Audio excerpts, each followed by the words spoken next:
right, Governor, our next question comes from Amory. He is an 18-year-old who works on the family farm. And Amory, it's your first time voting as well. Yes. What do you want to ask the governor? Hi, Nikki. Hi. Let me just say, when you were governor and we moved those 35,000 people from welfare to work, you didn't just save lives, you saved futures and generations as well.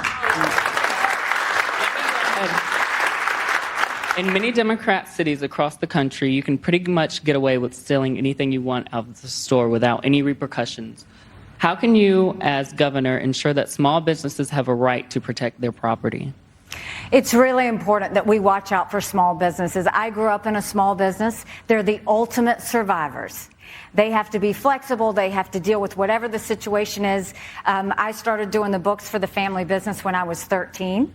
And I remember when times were tough, we got smart, we got creative, we hunkered down. And when times were good, we didn't celebrate because we knew the bad times were happening again. We need to have the backs of small businesses. When it comes to the lawlessness happening in these cities, we can't just say we have the backs of law enforcement. Look at what's happening. Law enforcement, they're risking their lives to arrest people. And then they're watching these prosecutors and these judges let them out the very next day.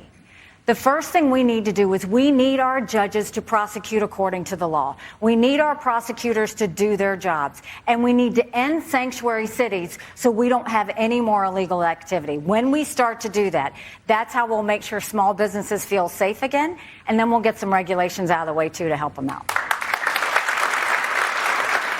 Governor, real quick follow to that. As president, how do you do that? Because those are states' issues. You know, one of the things that I will do is presidents typically meet with their governors once a year. I'll meet with our governors once a quarter, Republican and Democrat, with the sole purpose of, when we send those funds down to the state level, supporting them in what works best for their state. You know, when he talked about welfare to work, we had thousands of people on welfare. I took they were going to be getting welfare. We matched them up with businesses. I told our businesses, if you will take this person and train them for X number of weeks, I'll pay for them. And at the end of it, you decide if you want to hire them. That's how we move 35,000 people from welfare to work. It's not that people don't want jobs. Sometimes they don't know how to get the training.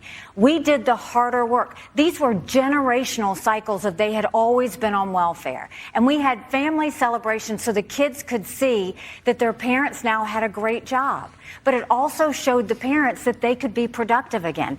Our focus has to be on lifting up everybody. When you do that, that's when magic happens. I mean, this was an idea that was born in the Clinton administration, and recently, when it was brought back up again, got a tremendous amount of opposition.